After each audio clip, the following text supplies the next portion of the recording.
So, got the intake off. The last video I cut off trying to explain that once you get those lean codes or the large evap leak codes, those could be related to that secondary air valve solenoid or an actual vacuum leak. In this case, it was both. The intake manifold bolts were actually kind of loose throughout. The back one was completely loose, and you could tell the gasket was all carboned up on the actual face of it, while the 5 other ports had a nice green color on the gasket still, which is also a good indicator that that was where the leak was from. So I did clean all this out. I've ran tons of brake cleaner through it, aired it all out. I got the new gaskets here. Felpro makes them. That's the part number. Go ahead and do your throttle body gasket while you're in here, just because you already have it off, so why not change it? It's only $3.50. These are roughly 20 bucks, I think, retail. So go ahead and do those. While you're here, take a little soft bristle brush, brush out these intake runners, or the intake ports, I should say. These were all carboned up, full of gunk and oil and stuff. So I cleaned them out as best as I could. That should be fine for now. Just a quick tip: when you're taking off the manifold bolts, there's 10 of them. There's 2, 4, 6, and then 1 between 2 ports. So that's a total of 10 bolts.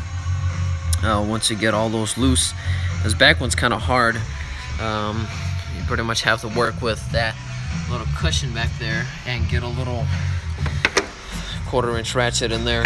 I think I used a 1/4 ratchet and a deep 10 mil. They're all 10 mils. Once you get those out, they'll come right out. The only thing you gotta watch out for is this purge valve feed line right here.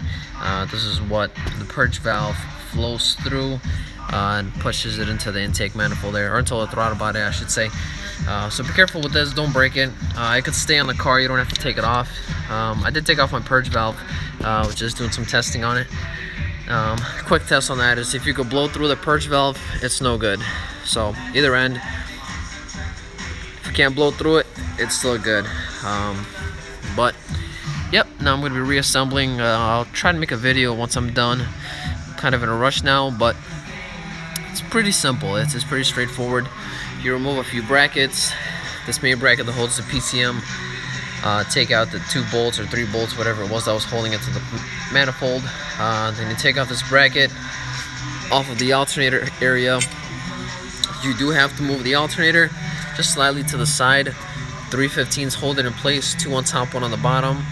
A short 1/4 ratchet with a short 15 on the bottom usually works, or you can use a longer one between the fan blades.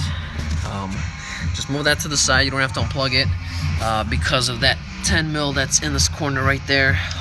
There's no way to get to it. I'm sure there's a way, but it's a lot easier taking it off like this. Once you get all that off, the 10 bolts, throttle body, you don't have to take it off immediately, but it helps.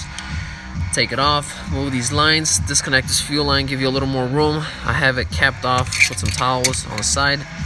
Yeah, it's pretty straightforward. This harness clips in right here. It's got one of those tree clips into that bracket. Push it off, and then also in the intake, there's if you look over here, there's this harness ring here. You just split it open. Take a little flathead back here. Just split these that way or this way, and it'll pop out. And that should release the harness off of the intake, and then it should come out.